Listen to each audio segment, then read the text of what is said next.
మా పోరాటం అయిపోలే, ఎకో పార్క్ పేరుతో కాంగ్రెస్ కొత్త మోసం, ప్రభుత్వ ఆర్థిక లాభం కోసం పర్యావరణం నాశనం చేసే ప్రణాళికలు, కంచగచ్చిబౌలి హెచ్యు రక్షణకు ఏకమవుదాం, ప్రజలకు కేటీఆర్ బహిరంగ లేఖ. కంచగచ్చిబౌలి భూములను కాపాడేందుకు తమ పోరాటం కొనసాగుతూనే ఉంటుందని బీఆర్ఎస్ వర్కింగ్ ప్రెసిడెంట్ కేటీఆర్ తెలిపారు. తెలంగాణ ప్రజలు, విద్యార్థులు, పర్యావరణవేత్తలకు ఆదివారం బహిరంగ లేఖ రాశారు. హెచ్సిని ఇక్కడి నుంచి ఫోర్త్ సిటీకి తరలిస్తామని ప్రభుత్వం చేస్తున్న బెదిరింపుల నేపథ్యంలో లేఖలో పలు కీలక అంశాలను ప్రస్తావించారు. కంచగచ్చిబౌలి భూములు హైదరాబాద్ సెంట్రల్ యూనివర్సిటీకి రక్షణగా అందరూ చేతులు కలపాలని పిలుపునిచ్చారు. 400 ఎకరాల పర్యావరణం ప్రమాదంలో పడిందని, 734 జాతుల మొక్కలు, 220 రకాల పక్షులు, 15 రకాల సరీసృపాలు, 10 రకాల క్షీరదాల ఆవాసాలు నాశనం కాకుండా ఆపుదామన్నారు. ఇది ఇక రేవంత్కు బుద్ధి లేదు, అధికారులు కూడా ట్రాప్ చేస్తున్నారు. రేవంత్ రెడ్డిని అధికారులు కూడా ట్రాప్ చేస్తున్నారు. కంచగచ్చిబౌలి వాస్తవాలను ఏఐకి ముడిపెట్టడం హాస్యాస్పదం. నెమళ్ళ అరుపులు, జింకల చావులు, బుల్డోజర్లు కూడా ఏఐ సృష్టేనా? మొన్న రేవంత్ రెడ్డి గారు చెప్పారు, వీళ్ళతోటి మీటింగ్ పెట్టి అక్కడ సెక్రటేరియట్లో మీటింగ్ పెడతారు, రివ్యూ చేస్తారు. సెక్రటేరియట్లో ఇంట్లో కమాండ్ కంట్రోల్లో కూర్చొని రివ్యూ చేస్తారు. రివ్యూ చేసిన తర్వాత ఏం చెప్తారు? అదంతా ఏఐ సృష్టి, ఏఐతోనే మన మీద దుష్ప్రచారం చేసిర్రు, తప్పుడు ప్రచారం చేసిర్రు. చర్చ దేనికి? హెచ్సిఐ భూములు, ఆ ఇష్యూ దానికి సంబంధించి దాన్ని ఎట్లా రిజాల్వ్ చేయాలనే దాని మీద మీటింగ్. కానీ అక్కడ జరిగిన చర్చ ఏంటిది? ఏఐ తోటి బదనాం చేసిర్రు, ఆ బదనాం చేసిన వాళ్ళ మీద కేసులు పెట్టాలి. ఇదే చర్చ అక్కడ జరిగింది. బదనాం చేసిన వాళ్ళ మీద కేసులు పెట్టాలి, వాళ్ళని లోపటేయాలి, వాళ్ళ మీద కేసులు పెట్టాలని సుప్రీంకోర్టుకు చెప్పాలి. ఎక్కడికి వెళ్ళి వచ్చింది ఏఐ? వాళ్ళు వీడియో ఓపెన్ చేసి మరీ చూపించారు, ఇది ఏఐ సృష్టి కాదు, ఈ అరుపులు, నెమళ్ళ అరుపులు ఇవన్నీ కూడా ఇది ఒరిజినల్ వీడియో అని చెప్పి ఆ వీడియో రికార్డ్ చేసిన డేట్తో సహా, టైంతో సహా ఆ హెచ్యూ స్టూడెంట్సే బయటికి ఇచ్చారు. వాళ్ళేం చిన్నపిల్లలు కాదు కదా హెచ్యూలు ఉన్నోళ్ళు, అందరు రీసెర్చ్ స్కాలర్స్ ఉంటారు. అందులో కాస్తో కూస్తో ఉన్నోళ్ళే ఉంటారు. ఏం లేనోడు హెచ్యూ దాకా, సెంట్రల్ యూనివర్సిటీ దాకా పోడు. మెదట్లో కాస్తో కూస్తో గుజ్జున్నోడే అక్కడ దాకా పోతాడు, కొద్దిగా గట్టిగా ఉన్నోడే. వాళ్ళకి ఆ మాత్రం అవగాహన ఉండదు. ఇవన్నీ తప్పుడు ప్రచారం, ఏఐ సృష్టి. ఏఐ సృష్టి అయితే హైకోర్టు రిజిస్ట్రారే కదా అక్కడికి పోయిండు. ఏదైతే కంచగచ్చిబౌలి భూముల కాడికి సుప్రీంకోర్టు ఆదేశాలతోటి హైకోర్టు రిజిస్ట్రార్ పోయిండు. మరి రిజిస్ట్రార్ పోయినప్పుడు రిజిస్ట్రార్ అన్నీ చూసే కదా రిపోర్ట్ ఇచ్చిండు. ఇన్ని ఎకరాలు చెట్లు కొట్టేసిర్రు, అందులో ఈ జంతుజాలం ఉన్నది, ఈ జీవజాలం ఉన్నది, ఇవి అని చెప్పి ఆయనగా రిపోర్ట్ ఇచ్చిండు. న్యాయవ్యవస్థ మీద కూడా గౌరవం లేదా చెప్పుర్రి. అట్లా లేకుంటే అన్నీ తప్పుడు ప్రచారాలు. ఇప్పటికైనా సరిగ్గా పనిచేయాలని చెప్పి జగదీష్ రెడ్డి చెప్తా ఉన్నాడు.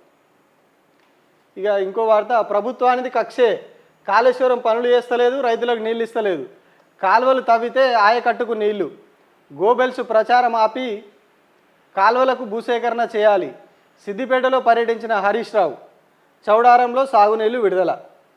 ఇది ఇక బండిసార్ కోపం వచ్చింది.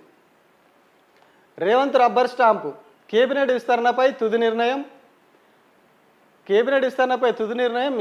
ఏఐసిసి అనడం సిగ్గుచేటు.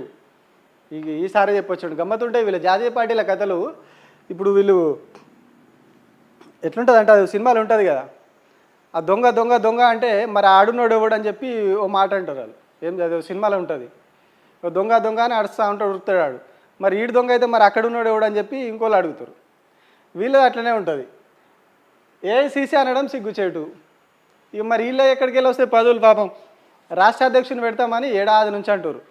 ఏడాది నుంచి ఇవాళ వచ్చే రేపొచ్చే, ఇవాళ వచ్చే రేపొచ్చే, ఇక రాదు అగ రాదు కాదు కథ. నన్నే అధ్యక్షుని వేయాలని చెప్పి ఓ దిక్కు నుంచి ఇటు తెరయనకాల బండి సంజయ్ రాజకీయం నడిపిస్తారు. బయటకే మేహే లేదు, నాకు అవసరం లేదు, వేరే వాళ్ళకి ఎవరికైనా ఇచ్చేయాలి, నాకు అసలు పార్టీ ఇస్తే తీసుకుంటా కానీ నాకు అవసరం లేదని బండి గారు బయటికి చెప్తారు.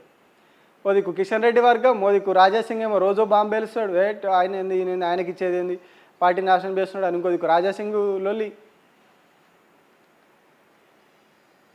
వీళ్ళిద్దరు ఎవరిదైనా కూడా పోయి ఢిల్లీలో కూర్చోవాల్సిందే. పార్టీలకు కావాలన్నా, వీళ్ళ ప్రభుత్వం అధికారంలో ఉన్నా కూడా ఏమన్నా పని చేయాలన్నా, ఇటున్న పుల్ల ఇట్లా ఇగో ఈ పెన్ను తీసి ఇడ పెట్టాలన్నా కూడా అక్కడి నుంచి పర్మిషన్ రావాలి. ఆ నుంచి పర్మిషన్ వస్తేనే వీళ్ళు అడుగు తీసి అడిగేస్ట్ అనుకుంటారు జాతీయ పార్టీలకి. ఇప్పుడు కాంగ్రెస్ పార్టీలో కూడా అదే కదా, కేబినెట్ విస్తరణకు అదే కథ.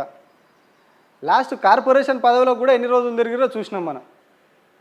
అధికారంలోకి వచ్చినాక కొద్ది రోజులకు స్టార్ట్ చేస్తే మొన్న ఆయన పదవులు అవి 6 నెలలు కాలం గడిచిన తర్వాత అప్పుడు కొందరికి ఇచ్చారు. అందులో కూడా మళ్ళీ కొట్లాటలు.